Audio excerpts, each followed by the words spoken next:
Hello, everybody. When you come into the room, say hi and tell us where you're from.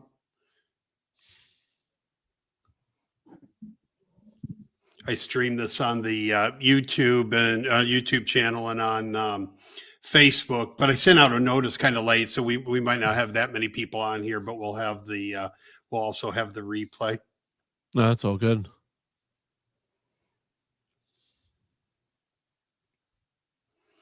Give it a couple minutes. It wasn't supposed to start until 4, so here we got Fred. Hey, Fred.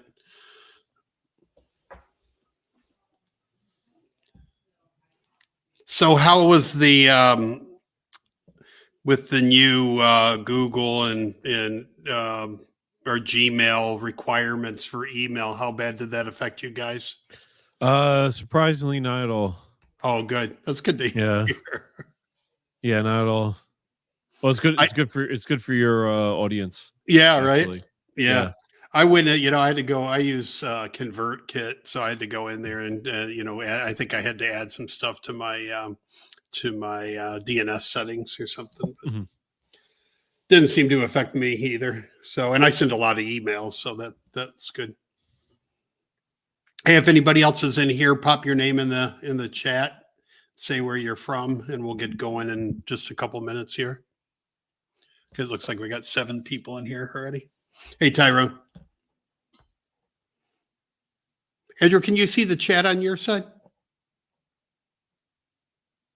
I lost your sound. You muted yourself. Oh, okay. Should be back. Yeah, there you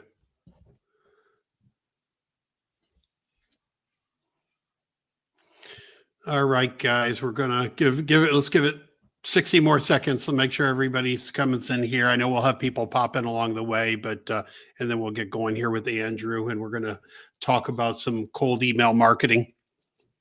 Yep. Because this guy's the pro. I was researching cold email marketing. I was going in all the groups and everything, and everybody said Andrew's the man. He's been in it a long time. I think I ended up in your group. You guys have a LeadHype group, don't you? Yeah, 10,000 members. Yeah, and I'm one of them.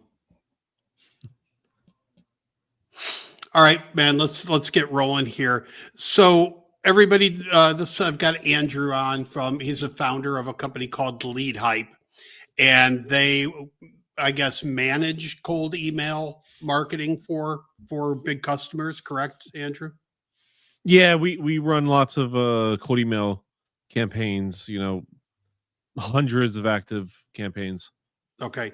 So the reason why I wanted to have Andrew on here for you guys, because I'm always, trying to come up with different marketing methods. And there's, because as you guys know, there's a lot of people that do the same thing. A lot of people in our industry make cold calls all the time, right? So everybody's pulling lists from the same platform, doing the same thing. So people are pulling from PropStream, or they're pulling from Deal Machine, or whatever system you're using, and you're pulling the same kind of distressed property lists and in Detroit or Dallas or St. Louis or wherever you're at, and you're doing the same thing as everybody else, right? And so people a lot of times will get frustrated because they keep getting phone calls from the same people using the same list and all that. So I'm trying to come up with different methods for you guys to market people that's maybe less effort but better results, right?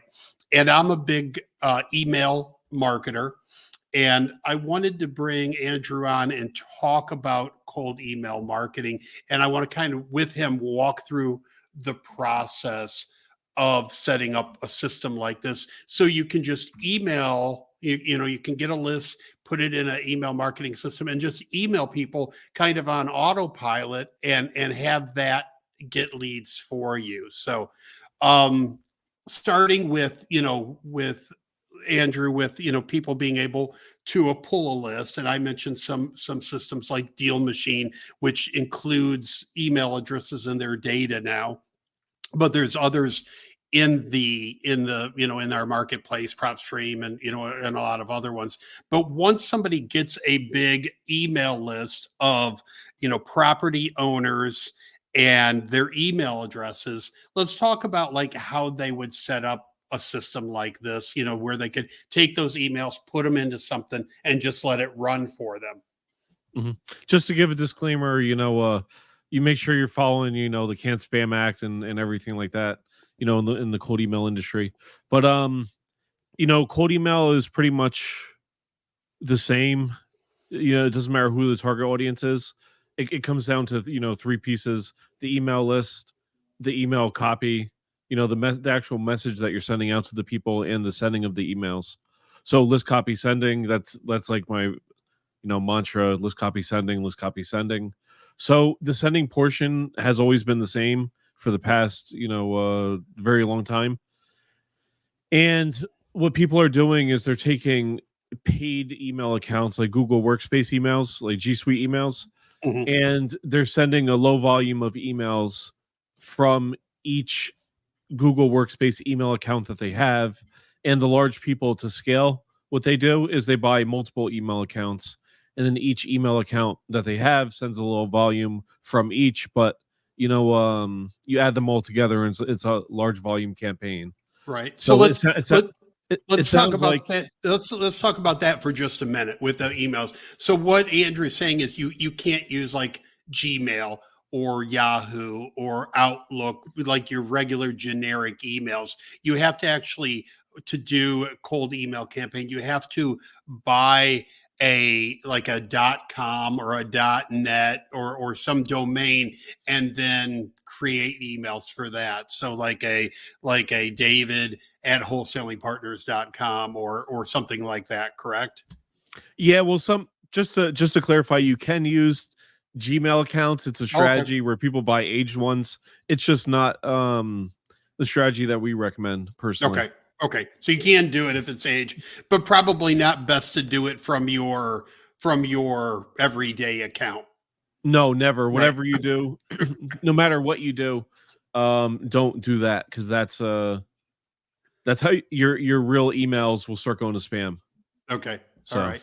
All right. So continue now. So somebody gets some accounts, through Gmail or sets up account, and those are typically I've got a million of them, and I don't look at it all the time, but I think you can get a domain email for around $6 a month, something like that. Six, yeah, $8 a month. basically.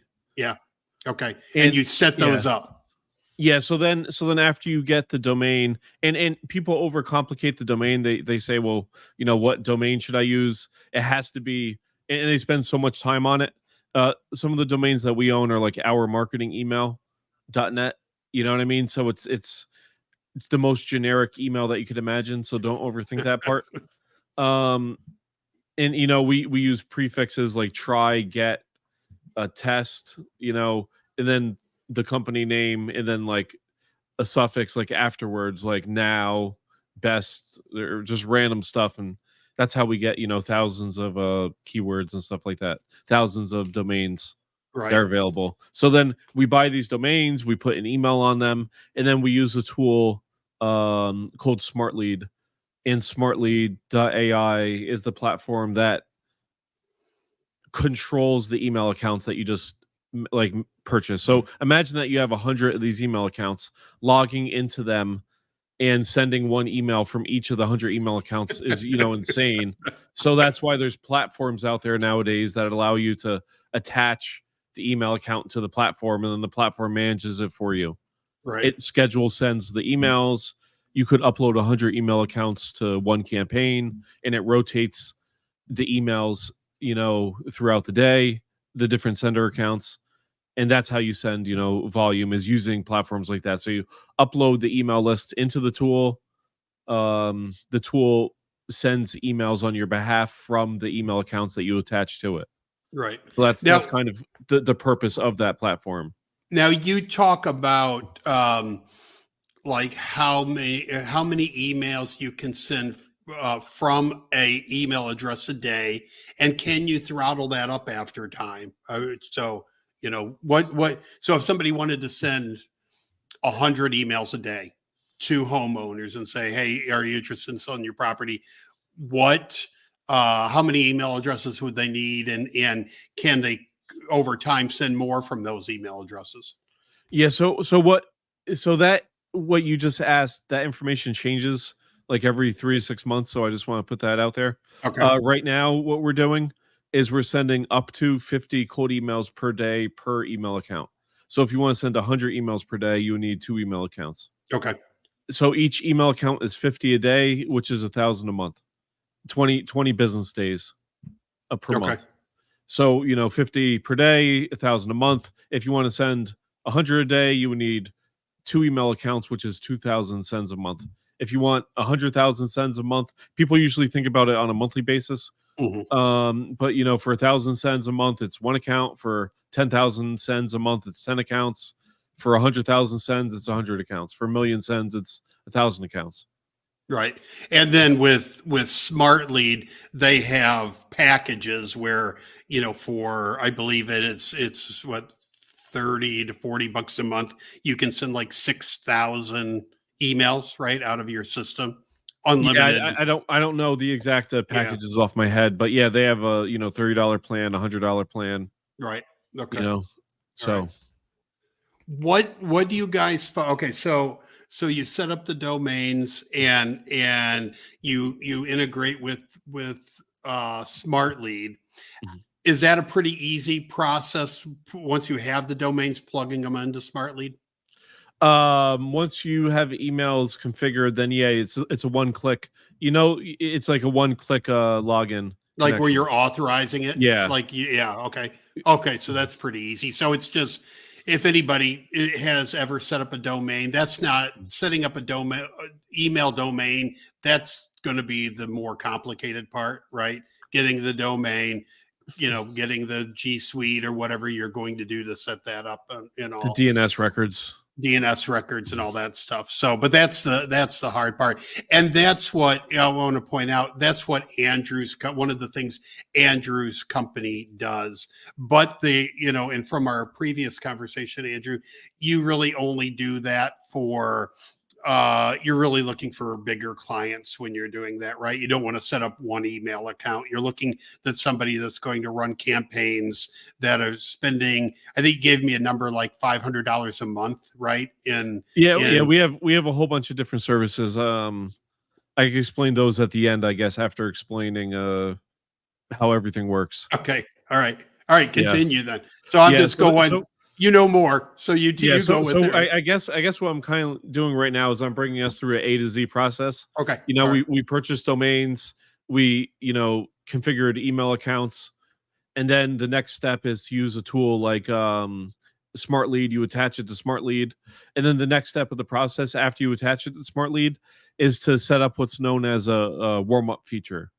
So in cold email, if you are familiar with cold email, you're familiar with warm up.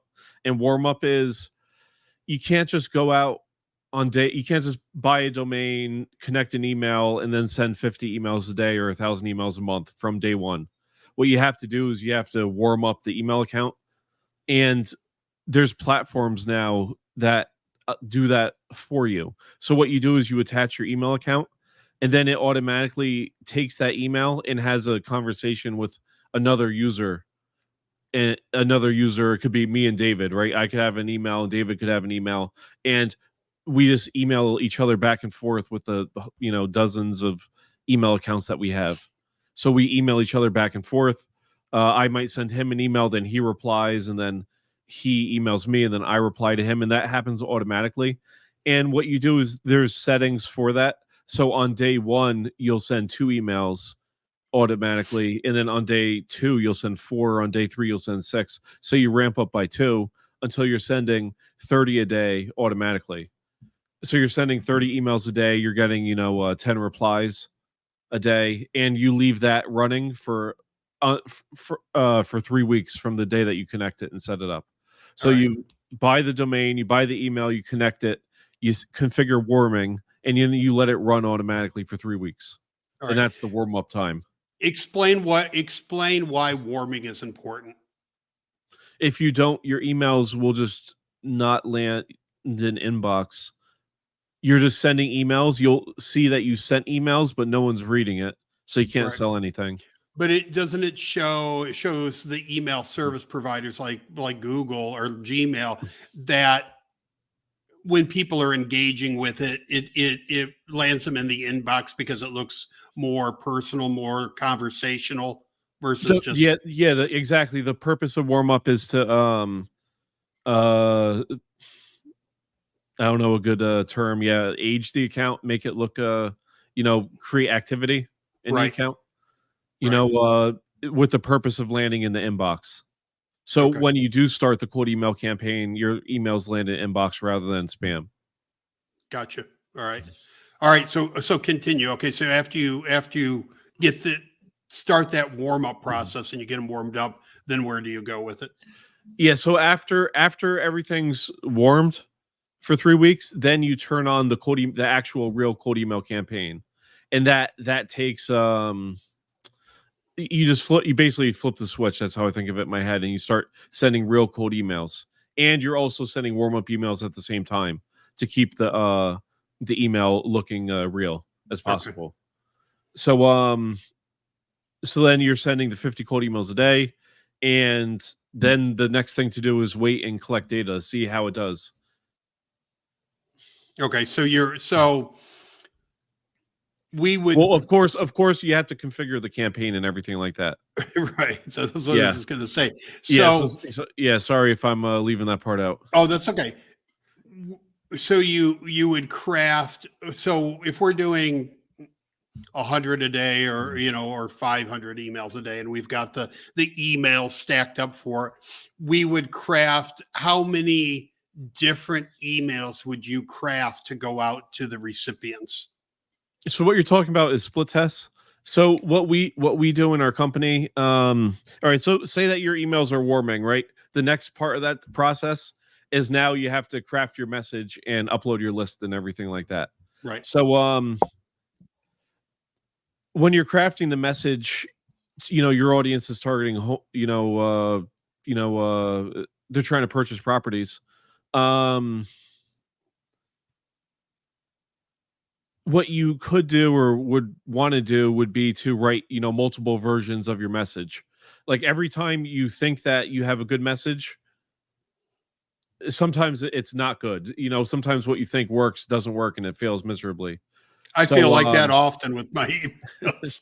yeah, and you just have to pivot, accept it, hey, it's not working, pivot, and but the software makes it very easy. You just could toggle it on or off. So if one version doesn't do good, you just toggle it off, and it will stop sending that version of it. And every So version that you load up, you can see the analytics on that and correct, how it's performing and all exactly. that. Would Mhm. you, how many, if you were, say you wanted to hit 1,000, uh, send out 1,000 emails a month, how many different variations of your message would you be sending at once? That's a low number. All right, say Typically, 10,000. yeah. Don't mind me adjusting the shades real quick. Oh, that's okay. I got a little bit of sun on my face. I might go dark here, but yeah. Basically, you're gonna want to send, say, between 500 and 2,000 emails Okay. to test to see if the content is doing good or not. Okay. But would you have 20 emails loaded up in there? 20 test emails? Oh, Or normally, 3 to 10. okay, Yeah, three to 10. 3 to 5 typically. If you're doing extreme stuff, up to 10. Okay. And then this every month after a 30-day period or whatever, you're just removing the poorest performing and adding a new one. Correct. You just hit it with a toggle switch and turn off the poor performing ones. Okay. After, it's not really based on time, it's based on the quantity of sends. Like if Okay. you're only sending from one account, it might take you an entire month to get the data that you need. If you're sending from 1,000 accounts, you'll have that data in a day. Right. Now, your business, you do this, the customers that you have, you do it mostly for people trying to set appointments for services, or what's your biggest client, your biggest usage? that you're Yeah, doing? so cold email is for the purpose of, it's used best in my opinion when sending out emails to business owners to get them on a call with you for you to pitch them your service or product, as long as they find the product or service interesting.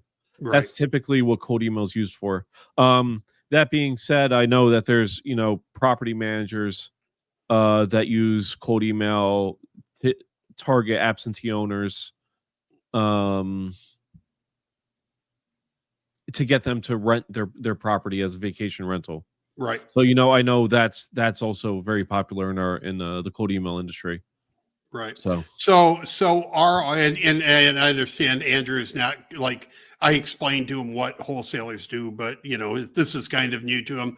But real estate wholesalers. So we would email to a similar list of not absentee owners, but absentee owners that or homeowners that had a vacant property or a property that was tax delinquent or something that's going to make it to where they're in a situation where they probably want to sell it, or they would be more likely to want to sell it. So with that said, when we get a deal, that's, it usually means anywhere from could be a $10,000 to a $50,000 contract for us. So there's good money in it, probably a lot more than like a property manager that would rent an Airbnb. So I think it's advantageous for people to look at this to generate leads, because they are valuable coming in. So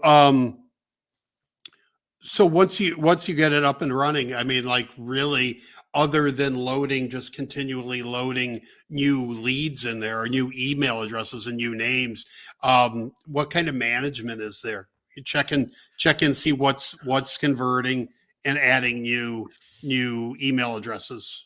it gets as easier as complicated as you want to.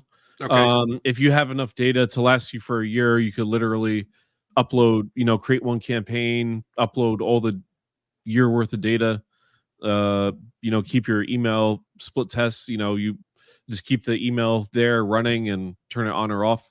Or you could, make it as complicated as you want. You could, if you're getting web form submissions, you could use these types of email platforms to send autoresponder type of emails. But at the same time, there's typical stuff that breaks. Email accounts always break. Email account, like the actual domain that you purchase to send cold email, is going to get blacklisted and start landing in spam. So what happens is that one email, say that you have 100, you might have 10 that are hitting a 10% open rate, which typically indicates they're in spam. So now you need to delete or discard those domains, buy 10 new domains, add those to warm up for 3 weeks, and then start over with those 10 before adding them to the pool of sender accounts. And that's Right. known as, domain health. Correct. Do you So get there's now that talking type of about stuff. talking about domain health? I mean, I would imagine you just judge it from those statistics. I mean, do you guys use anything like Google Postmaster or anything like that to watch IP health or anything like that? Or you So just we don't use Postmaster or Postman or whatever it's called.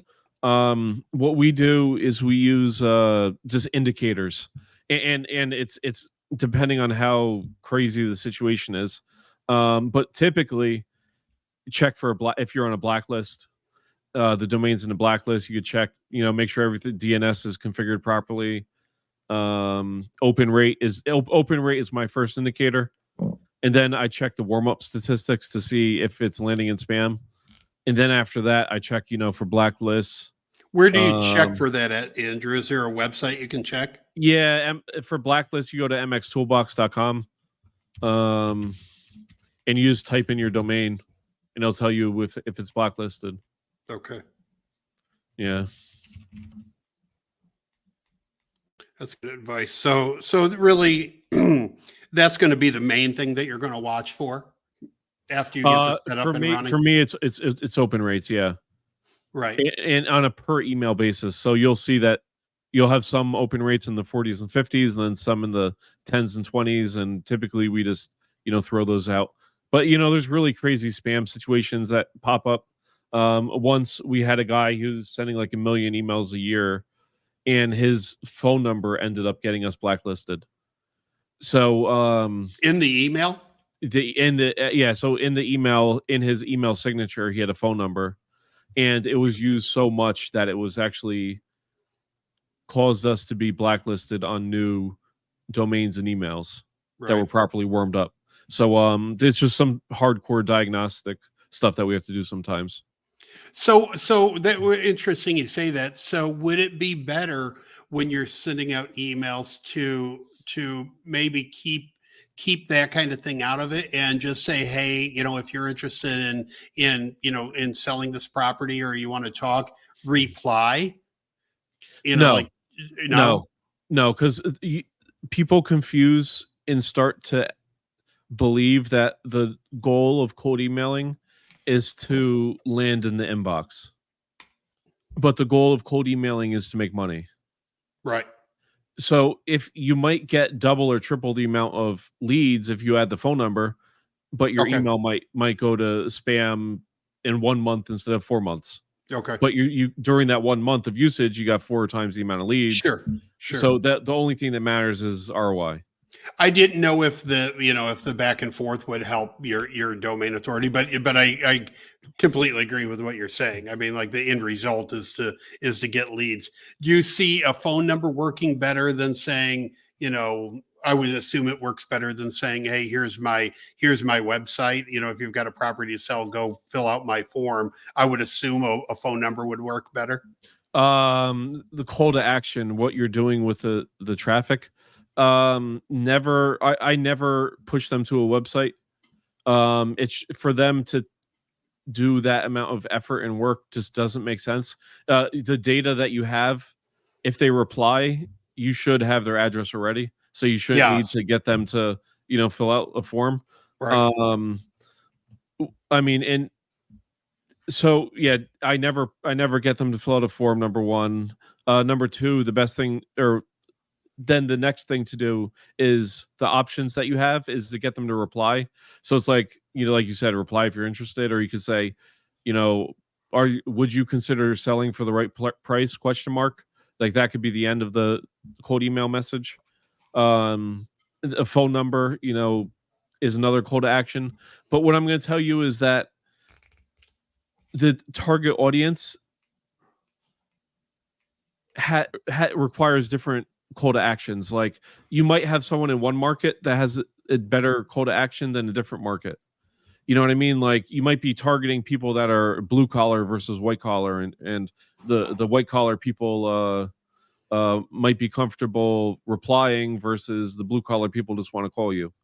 Like it's really, and that's just a scenario I made up, and based on your copy, I don't know. There's so many factors that the best thing to do is to test it. Just test. Yeah. Test. Yeah. Right. Yeah, that makes sense. Any other suggestions if somebody wants to try doing this? I mean, like you've covered the basics really well, but what else, anything else you would add to that? List copy sending. So if we're talking about copy, it's just changing the message and changing you're creating something that's a cookie cutter, and you just want to change one thing on every split test, right? Because you want to have variables. So if the data source is coming from 2 different data sources, you might want to run the same 5 split tests, like 5 copy split tests to both data separately. Right. So you have different split tests for this data, different split tests for this data. There's just a lot of, it's all testing. Okay. Do you recommend before you put emails into Smart Lead to clean the list? You have to, yeah. We use a platform called a Million Verifier, and what it does is it basically, this is how I think about it. I don't even know if this is technically how it works. You put the email list in, you upload it, and then they send a test email to see if the email is real or not. Yeah. And then you only use the deliverable emails. I use I use typically have used Never Bounce. What do you think about them? Good, bad? It zero. So there's really two categories for us. It's best value and best quality. The best value for us is Million Verifier. The best quality is Zero Bounce. Zero Bounce? Yeah. Check them out. All right. Do you now? I know you again. You have a lot of different clients, but do you find, like with something like this where you're emailing a homeowner and not a business owner, would you think a personal crafted email is going to respond better than a more of a professional? Or again, do you think just based on their demographic and their background and that kind of the geographic area and stuff, or do you see that something that's crafted more personal has a better response rate? It's very hard to personalize it. It's like, hey, David, I love your, white window trim around your house. I don't mean in that way. I mean, like where you're making yourself come across more personal, not like there would be a difference between a corporate letter, hello, I'm with ABC Corporation, blah blah blah, versus, hey, I'm a local real estate investor and I drove by your house and I noticed it was vacant, blah blah, that kind of difference. Well, typically a 3 to 6 sentence copy is what works best in cold email. It's like the opposite of a newsletter. Right. If you're talking about corporate versus like free spirited, yes, that's something you'd have to split test. The split test. And but I agree with what you just said. If you get the shorter an email, the better the response, in my experience, right? If you get wordy and you try to tell them everything about you, there's no reason to respond, right? Because they're like, okay, I know everything about him now. But if you're shorter in your email, make good copy, but keep it short. To me, I see better response rates on shorter emails. And what I tell people is if they don't believe me, I just say, that's fine. You could write a long email. We'll add it to the split test and see how it does. Yeah. We'll sure, we'll throw it in, Yeah. Yeah.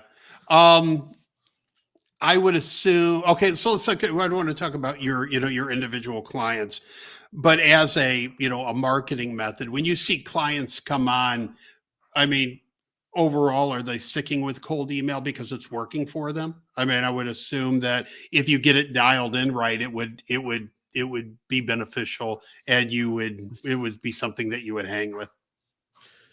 So this is my opinion. So it has nothing to do if it's cold email or Facebook ads or Google ads or SEO. If your people are running or paying for SEO and it's generating them money, they're going to keep paying for it.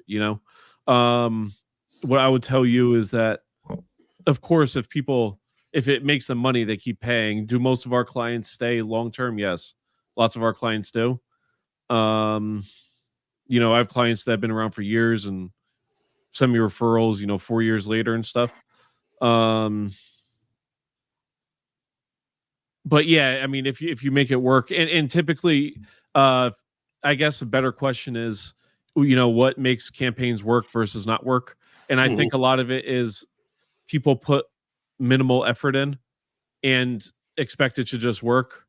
And for those people, it doesn't work, and they blame cold email, or they blame me, or they blame anything but themselves. Right. That's in anything, right? It's it's the same with coaching, right? If the person doesn't act, it's always the coach's fault, right? Yeah, exactly. You didn't get out and do it, but I'll blame it on the coach. So when you say depends on how much effort they put into it. What do you, in cold email marketing, what do you mean by that? How much they monitor their open rates, how much they're testing their copy, testing copy and data source, different data sources. Okay, good advice. Testing different list types. I'm making notes while we do this, guys, so I can share it. and like data. you guys in the real estate, you might have, you know, sheriff sales list, Yes. absentee owners, retired landlords, or anything motivated, Yeah. any motivated seller We list. have in the real estate business, we have no shortage of data Yeah, yeah. because everybody's selling it, right? So it's just finding the right list with the right message, I think Well, is the it's a key to this, supply and demand. right? Do people, are the people that you're reaching out to, do they care about you wanting to buy? I guess. Are they Right. interested in selling? Right. Yeah, exactly. Yeah. That's always the key, right? So does anybody on here have any It's the same questions thing if you're for Andrew? if you're cold calling too. You know, it's the same thing if you're Yeah. cold calling the same list. Yeah. You know. The thing is, some people, and why I like cold email. I think it's less intrusive, right? It's because people cold calling aggravates a lot of people. Mhm. Like I said, in this business, people are on the same list. They're getting called by a bunch of different people, and it can be frustrating. And nobody likes to be called now. And they went down the same path with SMS text messaging, and everybody was getting a list. Skip tracing, getting the phone numbers, and just they would blast out 50,000 text messages a day, right? I prefer email. I think if you've got a good email list, it's going to provide good results. Like you said, if you've got good copy, right? Mhm. And so that's why I wanted to get some people on here that were interested in this, and we're going to beta test it and try some different copy and see what works. And I want to see who else wanted to get involved in it. So And I guess I could pick up where I left off. So now say that you do spend time and you get your copy, right? You only have a certain amount of lists in your area. So you're going to run into two things. The copy just stops working. They actually call it copy fatigue in the copywriting world. It will stop working, whether the sun and stars, the alignment shifted, and for whatever reason, it just stops working. So you'll have copy that works, and then it just stops working for whatever reason. You write new copy and that performs better. That's one thing. The mhm. second thing is, say that you only have a couple thousand people in your market or your audience. What we've done is we've retargeted these people every 3 months. Like whenever I have a small list, I retarget them every 3 months with new copy that I think of 3 months later. I don't pre-write a year's worth of copy. What I do is I run a campaign, I see what worked good, what didn't work good, and then based on that I think about it for 3 months, and then write it later, Right. the new copy later. Yeah. What I was thinking, when I was brainstorming this, because, like here in Tampa, we'd have plenty of data in Tampa, plenty in St. Petersburg or Pinellas County, Sarasota, Bradenton. I mean, you've got like all these different areas, Orlando or whatever, and you could really rotate through the cities, right? And make copy specific for Tampa, right? Um, and have a headline, and again, change your copy and test things, but have a headline or a subject line that just said, your Tampa property, or I drove by your Tampa house, or something like that, and then just have, like you said, 5 or 6 lines. Just, hey, I'm a local investor. I drove by your property in Tampa. It looked to be vacant. I was just curious if you were interested in selling, or would like a cash offer on the property or whatever. And change your copy. But then you could, after you ran your list of that you had in Tampa, then you could hop over in St. Petersburg and Pinellas and do the same thing, and then hop over to Orlando and do the same thing, so you don't get that list fatigue. So you're moving around and doing it. Got you. Yeah. So I don't. Is anybody popping in with any questions? So, oh, here's Tyrone. What if the person's on the do not call list? Can you send them an email? No, I'm not an attorney, so I'm gonna tell you. We're not going to answer that, Not Tyrone. an attorney. With email marketing, your canned spam rules, they need to opt into a list, right? Is that how it works with email? Or do you not want to answer those questions? Ask that question With one more time. with the Canned Spam Act, do they need to opt into a list to email them? if that was the case, then it would be there'd be no such thing as cold email. Okay. All right. Yeah. So There's your answer, Tyrone. There's not as far as I know, Tyrone, there is not a do not email list. There's always a a button on your email that says take me off your list. I don't know if people can see this, but I just added a they comment. see it. Yeah, it's there. Yeah, so that's the FTC guideline. Basically, what they're saying is they have 10 requirements. Don't use misleading, header information. Don't use deceptive subject lines. Identify the message as an ad. Tell recipients where an address. Tell them how to opt out. Moving forward.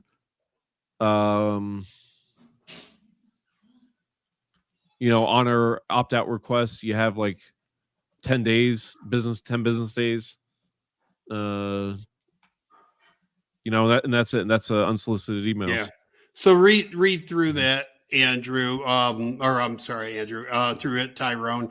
And, if you're using, and I'm sure they have it on Smart Lead, but there's an opt-out link on your emails, right? Somebody doesn't want to get your email, they can opt out of it instantly.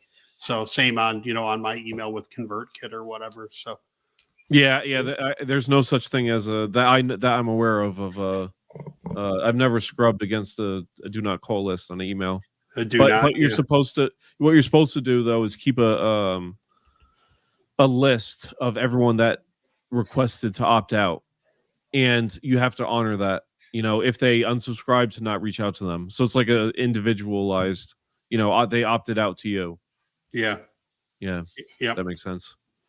So keep that in mind, guys. Print those rules off and have it if you're going to do that. So, all right. Any other questions, guys, for Andrew? Been very informative, man. I appreciate you coming on and doing this. Yeah, sure. Do you want to talk about your company and what kind of clients you look for? Yeah, sure. I guess my name's Andrew. I own a marketing agency called LeadHype. We specialize in cold outreach. We do, we have 3 main services. We have the first service is account setup. If you just want us to, purchase domains on your behalf, set up DNS and configure them to warming, we charge $33 an email to configure that for you. Then we do like what we call managed sending, where we handle all that stuff for you and charge you a flat rate every month. Starting at $4.97 a month. We send up to 20,000 emails a month for you, and whatnot. Then we do done for you services for business owners that just want us to handle it for them. So those are the main 3 services that we provide. Our company sends like 10 million cold emails a month. We have 15 full-time employees. All we do is cold email. We don't do anything else. Our agency. So. Yeah, and you've been at it a while. Yeah, I started cold emailing a decade ago, targeting people on BiggerPockets. Oh, interesting. Yeah. So I think probably most everybody here is familiar with BiggerPockets, if not on BiggerPockets themselves, right? People put their email address in the signature. So I hired a developer like a decade ago or over a decade ago to scrape the emails so I could sell them hard money loans. Yeah. Do you still have that guy? I could use some scraping. A decade ago? No. I have a business partner now that does that type of stuff. So. All right, man. Well, I don't see any other questions popping in there. So I want to thank you for coming on, explaining this to us. I will link, to your website for anybody that wants, is interested in your services, and they can reach out to you on that. But thank you for doing this. Yeah, of course. I'm Andrew. Once again, Andrew from LeadHype, Facebook group Cold Email Closers. You could reach me on Facebook. Just reach out, find my profile, the owner of the group, whatnot. So thank you guys. When I put this on YouTube and every place, I'll have all your information on there. Okay. Appreciate it. Thank you guys. Take care. Thank you, man. Bye. Take care. Bye.